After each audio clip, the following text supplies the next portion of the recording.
এসএসসির দুর্নীতির হাটে হাঁড়ি ভেঙেছে রিপাবলিক।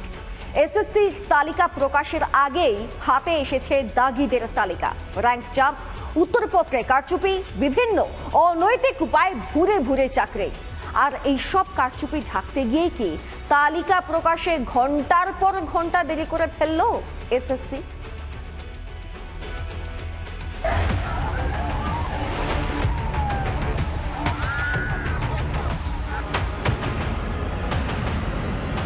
শাসকের দুর্নীতির মাসুল, এক ঝটকায় চাকরি গিয়েছে প্রায় 26,000-এ। অযোগ্যদের পাশে দাঁড়াতে গিয়ে সুপ্রিম ভৎসনার মুখে পড়ে রাজ্য। দাগিদের তালিকা প্রকাশের সময়সীমাও বেঁধে দিয়েছিল দেশের শীর্ষ আদালত। তবে সেই তালিকা প্রকাশের আগেই রিপাবলিকের হাতে দাগিদের এক্সক্লুসিভ তালিকা।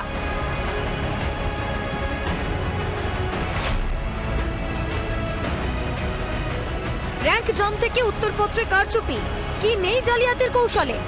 তালিকা বলছে নবম দশমে র্যাঙ্ক জাম্প করে চাকরি 183 জনের। একাদশ দ্বাদশের ক্ষেত্রে সেই সংখ্যাটা 39। নবম দশমে উত্তরপত্রে জালিয়াতি করে চাকরি 808 জনের।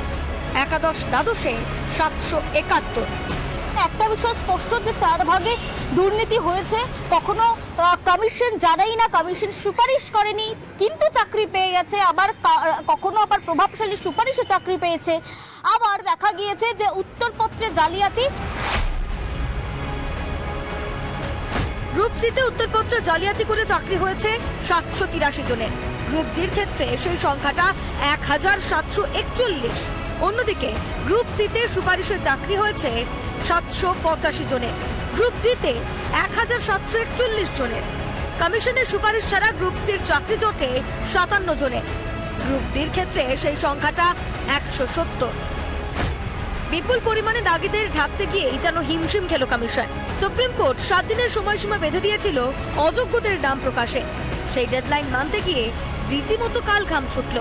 এসএসসি প্রথমে জানিয়েছিল শনিবার বিকেল 3টের মধ্যে অযোগ্য প্রার্থীদের নাম ও রোল নাম্বার প্রকাশ করা হবে।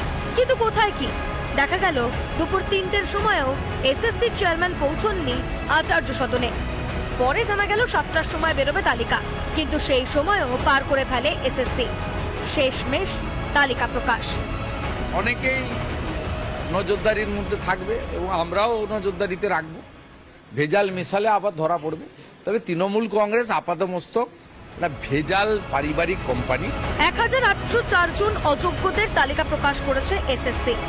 সুপ্রিম চাপে পড়ে অবশেষে অযোগ্যদের তালিকা জনসমক্ষে আনলো কমিশন। সুপ্রিম নির্দেশ মতো এই অযোগ্যরা বসতে পারবেন না পরীক্ষায়। সে বিষয়টি নিশ্চিত করতে হবে এসএসসি কর্তৃপক্ষকে। রিপাবলিক বাংলা।